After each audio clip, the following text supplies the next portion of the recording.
appreciate the people of Moyo for voting him. I thought he was going to re-echo on his campaign promises.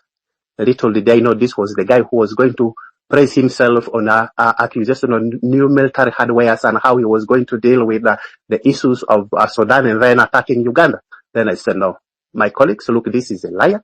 Therefore, he has nothing for Uganda. And please take me on this. This guy is going to mess up Uganda. He's not going to get off power. What he needs in this country is power. And systematically, he's going to disseminate this country to core. I think up to now, my fellow youth at that time are coming up to ask me, how did I read him right? Being said, people are earning this big, and that's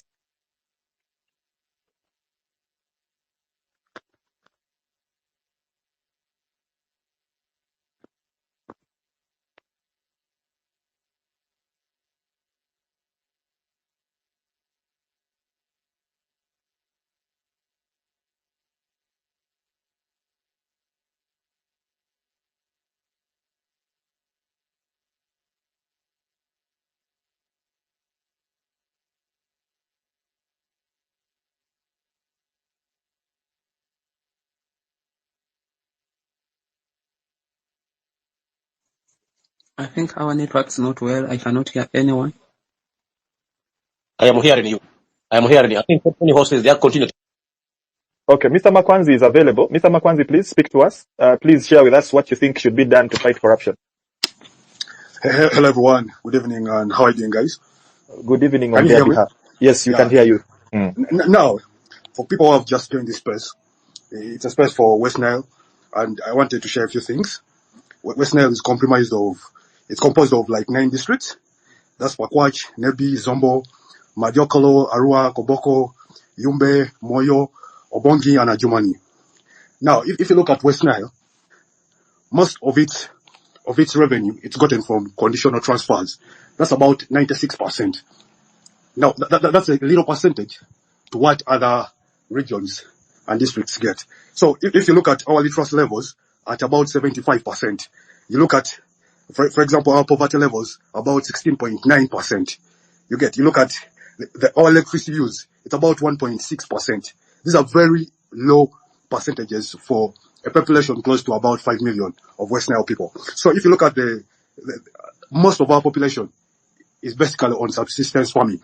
We depend most of our, like, what we get from revenue is mostly from the farms and probably trade. So this is how West Nile stands, and most of the funding either is from the government or development partners. And our population is mostly like about 50% is composed of the refugees. So West Nile is not even strategically, but it's a very at a disadvantaged position. So in this quest of fighting corruption, we must be very strict. We must be very, very fast in curbing this vice, so as our region to develop. So the following are my take on it. Mr. Matua, you have been appointed the RCC. I want you to listen very carefully to what I'm going to say. That the NRM government has not helped West Nile in any way. The NRM government has brought misery to West Nile. Look at our schools. Like, almost like, for example, like the learners in there, in the primary school, secondary school, we have almost like about 20% of learners just dropping out of school. It's very crazy. So we need to curb this. We need to curb this vice. So in our quest of fighting corruption, we need to put in stringent measures right from the district, from the local councils, from the grassroots to government. So as we proceed with this, but we need to also hold government accountable. And me personally, my view is I think we need to change government, because Museveni has failed to deliver for the last 40 years. We have given him ample time to deliver, and he has failed to deliver. So I think we need to, as West Nile, we need to decide, and we're like, you know what? If we need to have more opportunities back in our region, if we need to have more jobs back in our region, if we need to increase our revenues back in our region, I think we need to decide as West Nile, we vote against this NRM government. This NRM government doesn't care about the West Nile region. It thinks all of us are refugees. It thinks that we are least, like we are not part of Uganda. So my take is, we need to vote out this government. Because look at our region. Look at our region. Our region is least developed. People are dying in poverty. Our kids can't go to school. So we need to find a way of, I think, voting the NRM, because look at now Matua has been given a job. He's happy. The likes of Anita and Anite, they were happy. Now they have brought for us Nyamutoro. He's happy. But our people are starving. Our people are not getting jobs. Tell me how many people in West Nile have jobs in government. Tell me.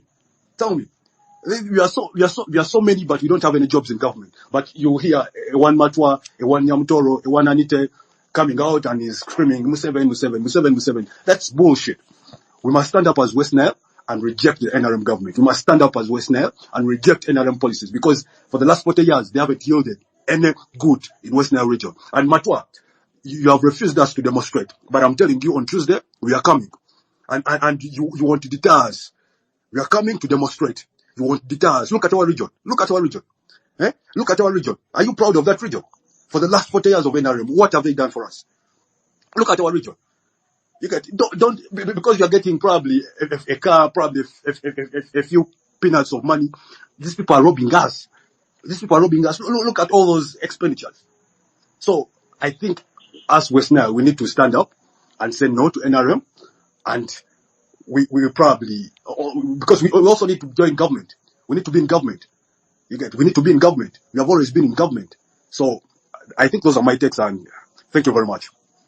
Mr. Makwanzi, before you go, I need to ask you, because from the tone that you're using, you seem to be having a different approach to a demonstration. Is it going to be peaceful, the one you're talking of on Tuesday? Let me tell you one thing. You are not going to choose how I demonstrate, because I'm demonstrating because the government has failed to provide the essentials I need to succeed in life. Government has failed to provide healthcare. Government has failed to provide better roads. Government has failed to provide better education. You can't tell me how to demonstrate. I will demonstrate the way I want to demonstrate. You can't tell me that I should be peaceful. No, I will demonstrate the way I want to demonstrate. So, Mr. Matua, on 30th, be ready for us. We are coming, and we shall put our issues across as West Nile people. Thank you very much. Okay, thank you. That is Mr. Makwanzi. Perhaps maybe a bit of advice is, before that happens, you need to consult with the authorities so they can give you a go-ahead that is uninterrupted. We have the Duke of Ogoko. The Duke of Ogoko goes by the other name, Tahim Samir. Are you ready to speak to us? Yeah. Good evening. Good evening to you, Sebo. Please go ahead. First starters, I will start by disagreeing with my brother on the statement where he said he will demonstrate in whatever way he wants. You see, yes, we have an urge to fight corruption, but then let's look at the other side of it. You can't demonstrate the way you want when you're going to maybe mess people's things, or you're going to cause havoc. In these demonstrations, with what experience I have, most cases, innocent people suffer. So you get violent, it's someone else who will suffer. But doing it peacefully makes sense. Though, in the current Uganda, there is no peace. Because if you realize, when our fellow young men were trying to act against the corruption in parliament, I saw guys who were seated down with manilas, with writings. But the way the guys were picked from the ground, it spoke for itself. So the fight for corruption is on, and I would kindly request our leaders. Mr. Matua, I swear you gave me hope the first time I saw you when you were coming to take lead in West Nile. I was like, okay, now we have a right person. But now time has come to squeeze people's balls. You don't want to squeeze the balls. Yet you told us you'll clearly squeeze them. So what's happening? Give us a go-ahead. This time around, we want a go-ahead from you. And we want to do whatever you feel is right for us to take this lead. Because I have grown in this regime. I really don't want my son to grow in whatever situation I've gone through. It makes no sense. At least I don't know the Matua how many regimes you've been in, but you can justify that there is an improvement. Me, I've not seen any change because I've grown in one. So we need a better Uganda. And that can only be done by us. We can't sit back over that. So I will humbly request our leaders, West Nile leaders, join us in this. Give us the guideline. Okay, you feel we are not right? Give us the guideline. Whom should we write to? Support us in the writing. You can even do the writing and take the lead. We follow you. That's what we call fighting corruption. Thank you. Thank you very much. That is the Duke of Ogoko. Let's hear from Arua 256 Aru. And I'm hoping it's going to be less than 3 minutes because you had submitted earlier. So it's basically a summary. No, later on, I'm hoping. I didn't say anything, but okay, please go ahead. I will say, as you said to me, not for 3 minutes.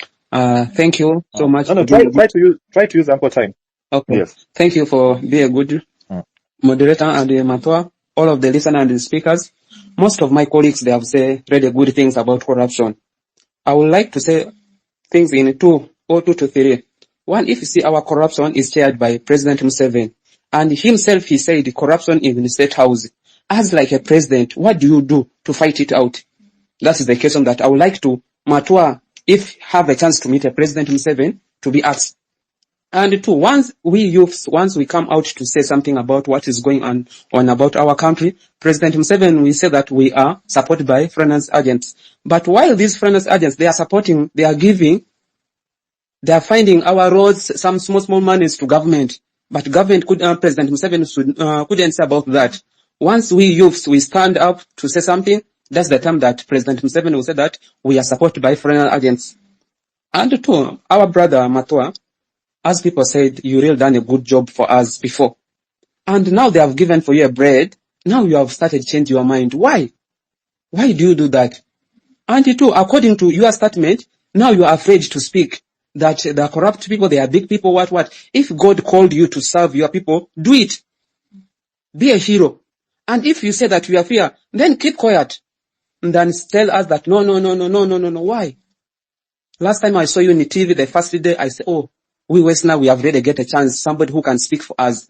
Once we Westerners, when we are there, when Museveni give us a bread, we turn against our people. Why? You intelligent guy.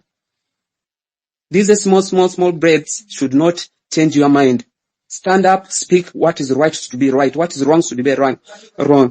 And two, this is the problem that NRM government have. They have this issue of the going of in their meetings. What they have decided, their SEC meetings, they want to use to rule our government, to rule us. No, they should know that NRM is a party.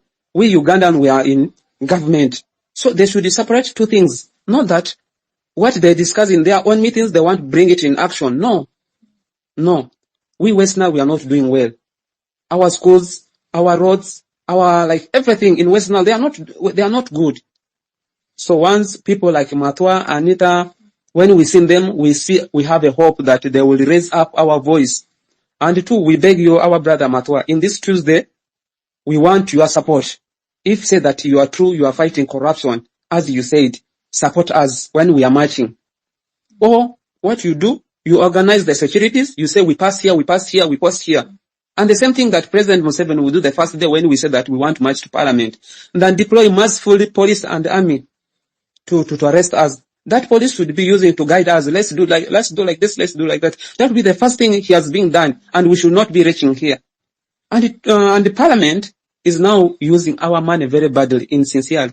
We are down people who are doing business. If see these reverend people come and ask the money, they really use a bad energy to ask money from us for tax. Even a rich excellent, they can slap you. And when we see money that we pay in tax, money is misused by one person that for tax for reward, and this person has been paid. It is very sad for our country, Uganda. So people like Anita Mong, he takes our money to buy his own generator or to do wiring in his own house, while we pay 4 million per month for his electricity bill. So really, if you come and speak some of these things, you feel like you are very angry about it. And if you have not moved outside the country, you think that we are doing well. But once you move out, you know that we are not doing well at all. But we have money. We have money. But you leaders, you are misleading our money. You are misusing our money. So I will be very happy that our brother Matua, you give us a good answers about our questions. And what I will keep repeat for you is, don't be afraid. Keep your fire burn as like you started the first time. Don't say that these corrupt people, they are very big people, they will prison you, you'll be there. No. If God called you to serve your people, serve it one heart. To die for us, you die for us, like others have done past. Thank you. Thank you, RK256 Aru. That was quite a touching submission. Bill Adrati, you wanted to add something? Please make it brief, because we are now counting. It's 20 hours, 28 minutes on my clock. Bill Adrati. Bill doesn't seem to be ready. Okay, Mr. Makwanzi, please get back to the microphone. Yeah, I wanted to add something very small. Now, for us, we are not going to say Anita must go, because the deep state and the president have decided to use the people of Uganda to find their agenda. Because today, the events of today, If you watch it, they have gone to Mitoma and they want to endorse Tayeba as the Speaker of Parliament. You have seen the deep state, you have seen Sidio, you have seen Ham, the rich people, and the president himself, they were in Mitoma. They want to endorse Tayeba as the next speaker. But for us to reject that, we want a reform. We want a speaker that is vetted by the people of Uganda. We shouldn't allow Tayeba to be our speaker. That's what I wanted to add. Thank you very much.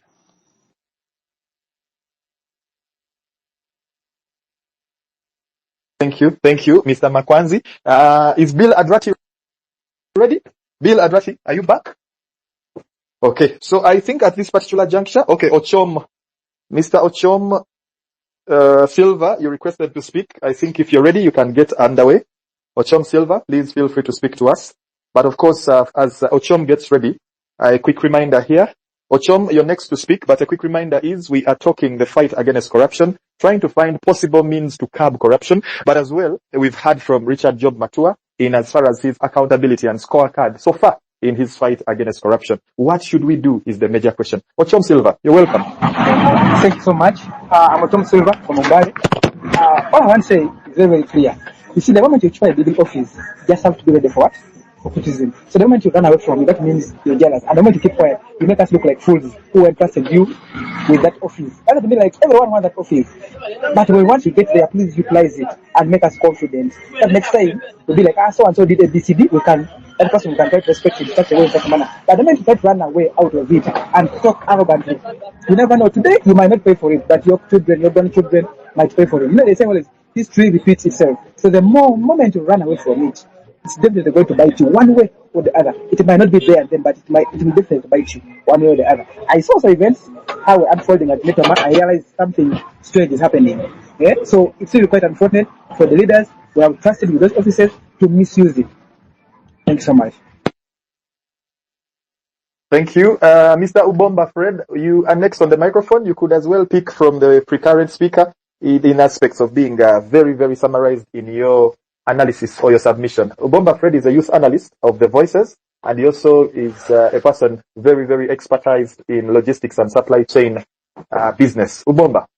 Yes, thank you. I'm Ubomba Fred, just like you said. I just want to be brief. One is that I want to tell us one thing, is that the state that our brother and comrade Job Matua is in right now is in a state that he is only limited to fight corruption in Arua.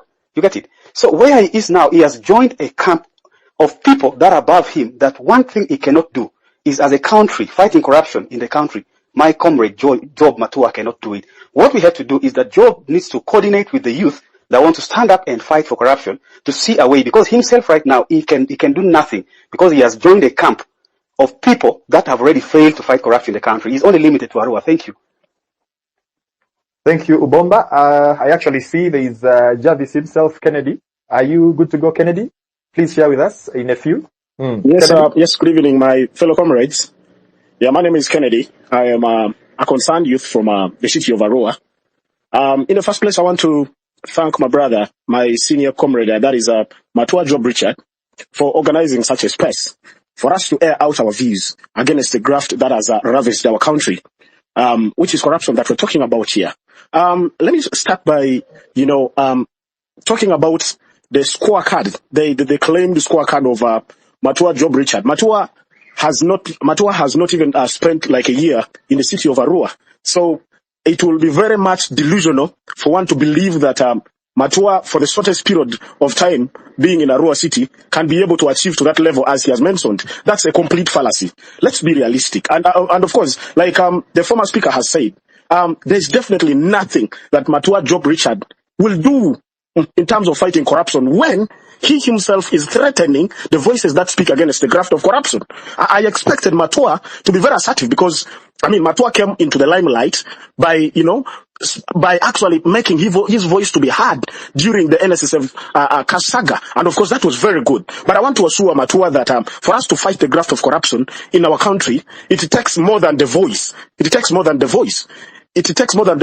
We definitely have to stand up and do more than the words.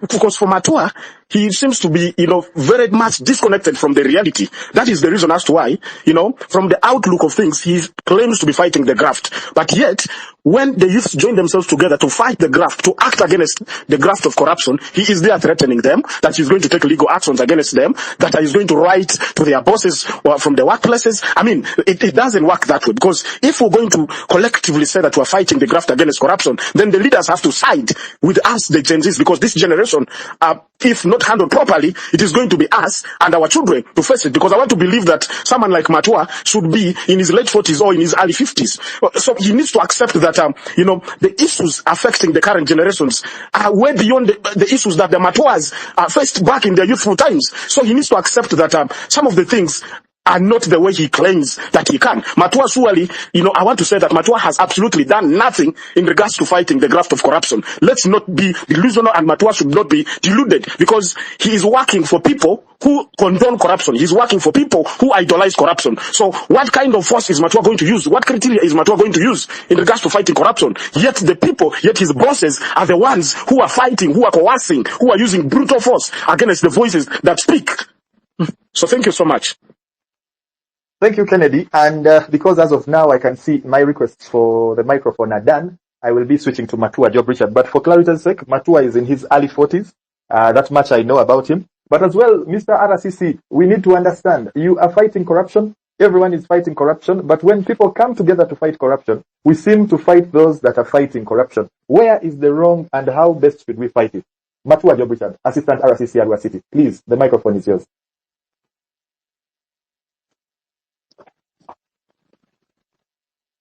Matua Job Richard, RCC.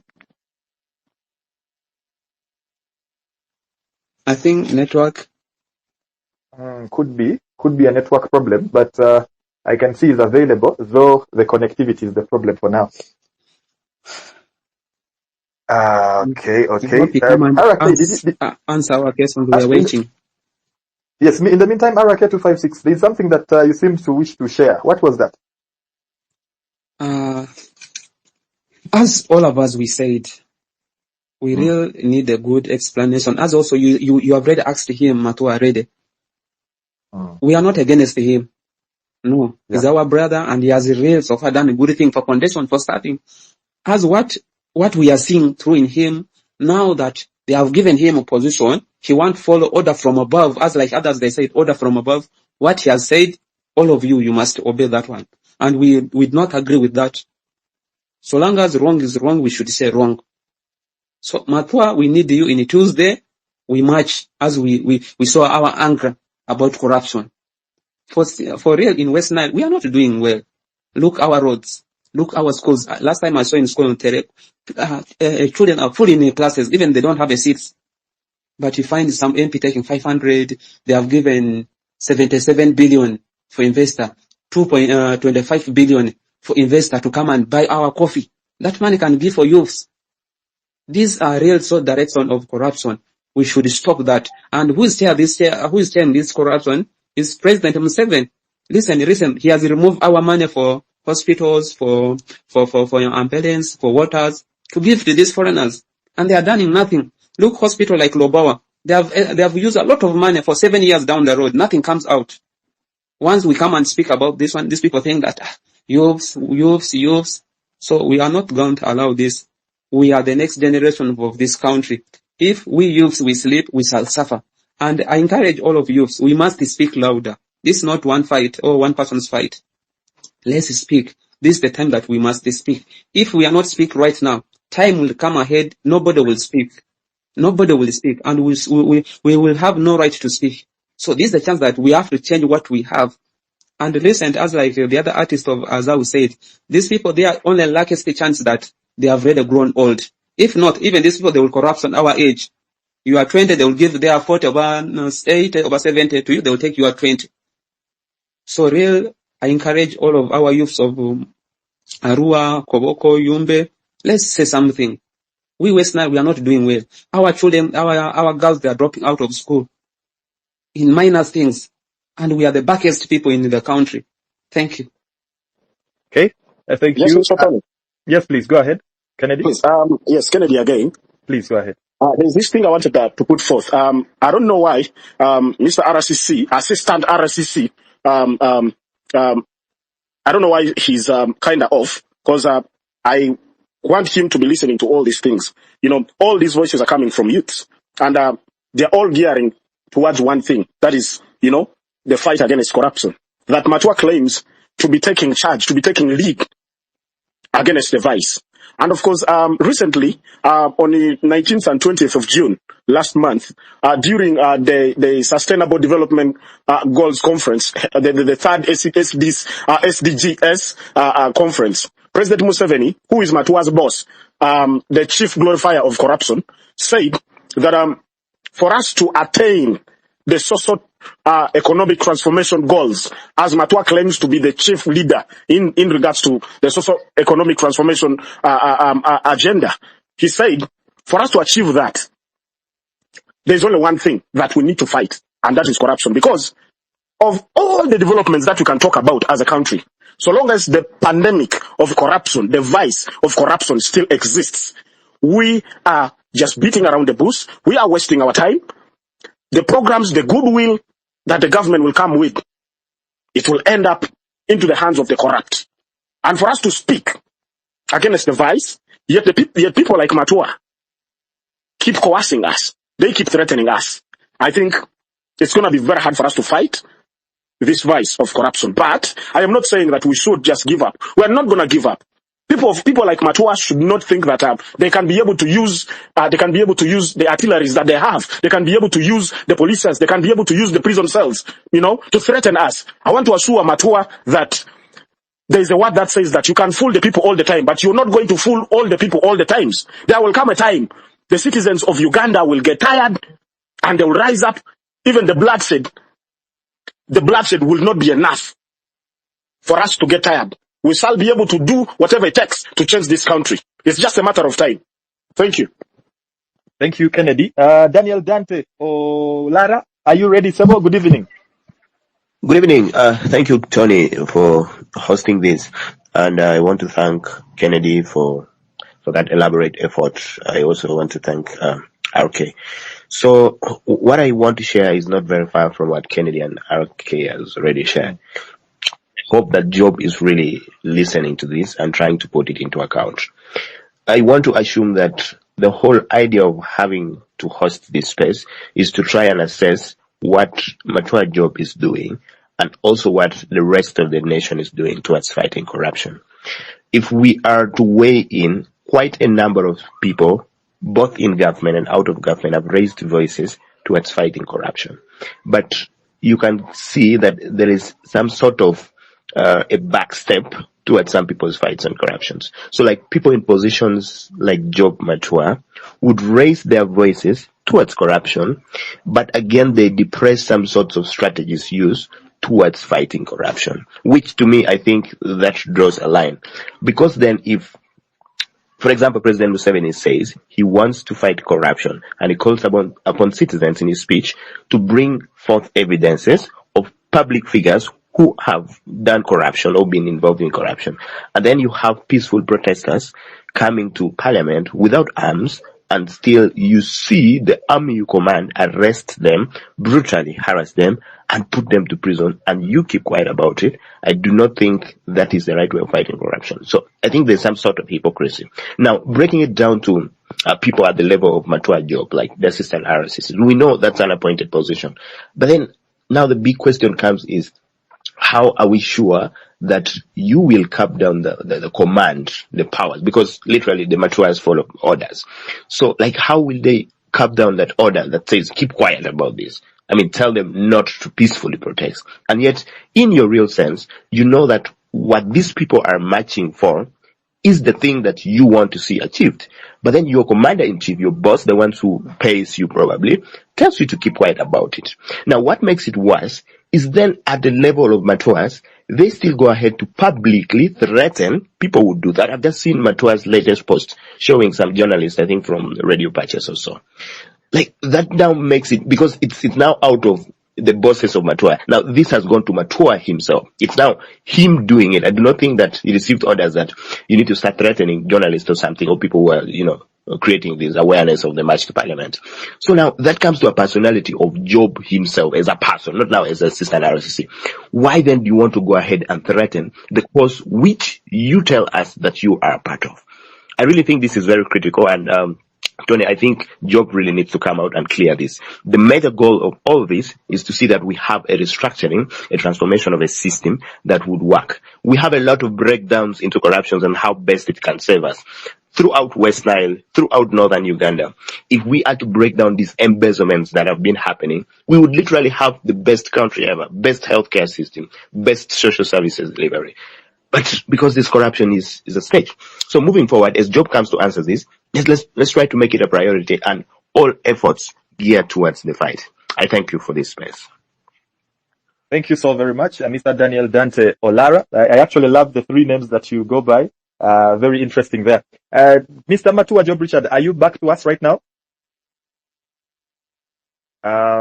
Okay, I'm trying to get a hold of Matua using other platforms available because there seems to be a glitch at his connectivity.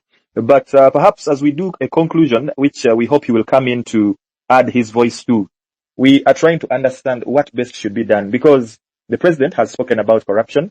Everyone else is talking about corruption. But when a group of young men and women came through to fight corruption, which they all do not want to be in society, they seemingly did not have the best of takes on their kind of take. So how best shall we fight corruption? How best should we fight corruption? Or perhaps, is the corruption we talk about as fighting the same corruption our leaders are talking about and as well are fighting? If there's anyone that is having something to say as we try to get to reach to Matua, please feel free to show me your hand so we can take you on. Or perhaps if it's amongst the speakers, please just unmute your microphone. Yes, Daniel. So I wanted to say something. I remember in preparation to the march to parliament, the first phase, when the police called the leaders of, the people who were championing the march, they said in their address that they would want another strategy, which is probably dialogue. Now, guys, dialogue over things that are supposed to be provided by the state to the people.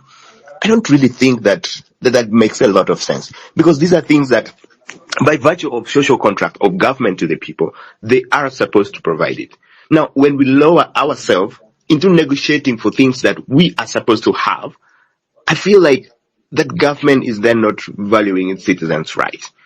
Now, all other government agencies and people call them bootlickers of government. I really don't like to say it, but that's what they do anyway. So like these guys, all over their social medias, their hashtag is like stay home, stay safe. Their hashtag is like Uganda is not Kenya. Their hashtag is like say no to violence. Okay, if we are to analyze that, you realize that there is no violence, literally, that the people who are arrested did. Now, digging into their other alternative of negotiations. Norbert Mao, when he was getting his ministerial position, he said that one of the things he wants is a negotiation with government to have probably peaceful transfer of power, to have justice system, repaired and stuff like that. He lost his integrity. Now what is Norbert Mao doing? He's following orders of the president. He's not doing anything. All through the history of Uganda, senior members of the politics of this nation have talked about negotiations. From the Kano Besides to the Mugisha Muntus. All these senior members wanted a negotiation with government to provide better things for the citizenry, but it failed. Now, at the point where a strategy to have a better country fails, you employ another one. Now that we do not have the right to employ any other strategy, what does the government really expect from the citizens then? I think this comes back to us, because I don't think the police and what the Jobs are saying, the Matuas are saying of let's have a dialogue, let's have a conversation. If government was really interested in doing this, they would do it without even having a negotiation, because it's a social contract. They have the obligation to protect the people, to have a better life for them. It's not that we the people should have to negotiate to get a better life. Then it loses the meaning of what government is. So I would rather think that the government needs to come, of course, through the likes of the Jobs who are there, need to clear out what exactly they want the citizens to do, because citizens don't even have a platform. Now they are masqueraders, like the NYC chair, Jacob Yero. He's literally not part of the march to parliament, but now because he's NYC chair, he now gets the leverage to meet the president on behalf of the people who are marching. And yet, in his letter as chair, he was actually against the march. Now, because he is in government, he uses that position to get to the president. Whatever he says to the president, literally, I think about 80 to 90% does not represent what the march to parliament has. So, like, on a weighing scale, where does this leave a common Ugandan? I thank you, Tony. Thank you so much. That is Mr. Daniel Dante Olara. We have about 5 minutes to the end, and I shall seek guidance from my seniors herein, that in case we don't have Matua with us to the end, probably we shall, since this is a recorded space, we shall let him listen to the final bit of it where he's not been taking part directly, and then perhaps organize a space in due time, a time he will communicate to respond to those queries, as well as further this conversation where need be. And I want to believe that is seconded if I'm actually to go by my instincts. But otherwise, Duke of Ogoko, probably you and Ivan Kahwa will have final word as we try our last bit to get a hold of Matua. Duke of Ogoko. Good evening once again. It's so unfortunate that Mr. Richard can't be able to reach us now, but it will be in our best when he was part of us, because we really need a word from him. We need to know his stand, because this fight is not ours, it's for all Ugandans. And besides that, I want to encourage, this fight is not partisan. People want to align this into politics, but the fight for corruption is non-partisan. Whether you're yellow, black, or blue, or red, when it comes to corruption, it affects all of us. Corruption does not know NRM. Arua as a city, I got really sad when I entered in the maternity ward where women in a city sleep on the verandas. Women, pregnant women expected to deliver, sleep on the floor in Arua city, yet someone is giving himself a service award of 500 million, 600 million. No, this fight for corruption has to be for all of us. Let's join our hands, whether you're yellow or red or blue. Let's fight corruption together. Thank you. Thank you so much. That is the Duke of Ogoko. And perhaps as he was actually sharing, I was trying a different way and means to get a hold of Matua Job Richard, but seemingly that hitch or glitch might not be the kind that is resolved in due time. So Ivan Kahwa, please come through, share with us the final word, because we have about 2 minutes to the end, so we can start planning for the week ahead. But I can promise us, as we get done, Matua will listen in, because this voice, or rather this space is often voiced, rather recorded, and then give us responses at a given date, or probably in due time as he will prefer. Yes, Ivan. Thank you so much, Tony Kent, for hosting this space. It's so unfortunate that Matua is off, and I believe the reason as to why many people are waiting was to understand his perspective on all the things that have been raised.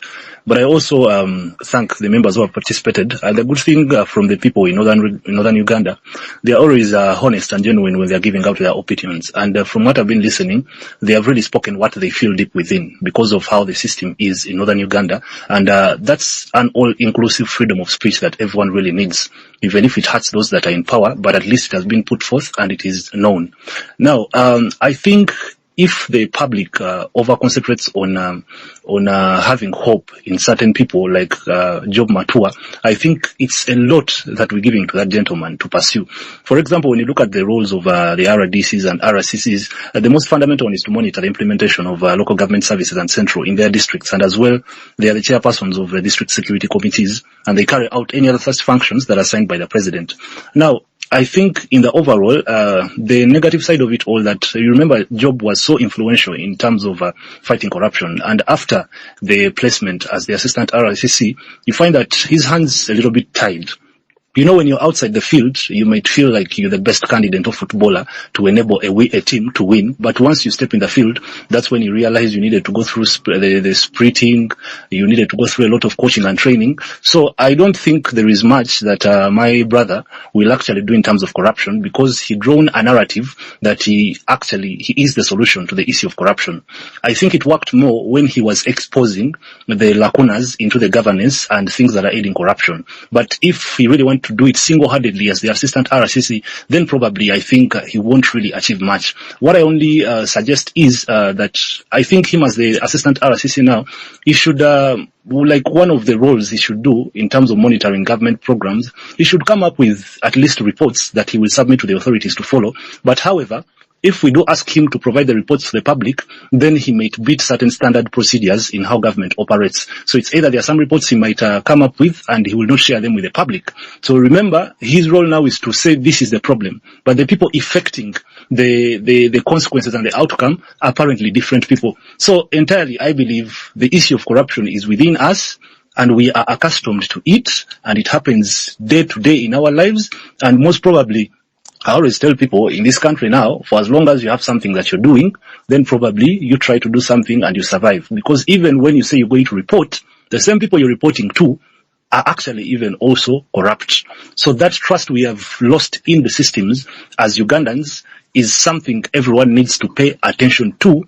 And if we don't have constitutional reforms in terms of checking the quality of members of parliament that we send to the August House, in terms of distinguishing the institutions and allow them to perform independently, then we can move further. The only thing I see and suggest is the constitutional reforms, because these reforms are long overdue. There are a lot of things that are happening simply because the constitution seems to be a woman who is going to be wedded. It's looking so beautiful, but we do not know the nature of woman because she's entirely covered, and we have to deal with that. But I thank you, Tony Kent, for this space, and I hope at one point Matua will come up and try to respond to some of these issues. Thank you. Thank you, Ivan, and as well a special thank you to the people that have been attending. To Musime Abel, thank you so very much. Ida Godfrey, thank you so very much. Dak Matawan, thank you so very much. Ramandu Letaruwini, I can see the ones that are still present. Asidri Olecho, Paul Karunji in the USA, Dennis Ogwal, Envy, RK256, Pato Pancho, that is John Lomokol, Ochima Idi, Mr. Ubomba Fred, thank you so very much. Mari Antonite Adolf, thank you so very much. The list is quite so long, but allow me to simply recognize the few that I have managed to get through, and perhaps as well promise that whatever we have delegated upon, Matua Job Richard will be responding upon, because remember, spaces are recorded, and so it's possible that he will listen in and probably communicate a date, communicate a space for which he will give us answers, as well as further this conversation on fighting corruption and accountability, not just from him, but as well from myself, from you, because all of us have got a role to play in this fight against corruption. It's 21 hours, 4 minutes, and being a Sunday, we prepare for the Monday. I say good night to you all. Have a blessed week ahead. And if you can, tune in to Magic 100 FM tomorrow and perhaps get the best of the best in the morning. We'll be talking lotteries, and one of those that's been launched in this country to benefit the sports infrastructure, revenue, and entertainment. Are we going into gambling? Good night.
Hello?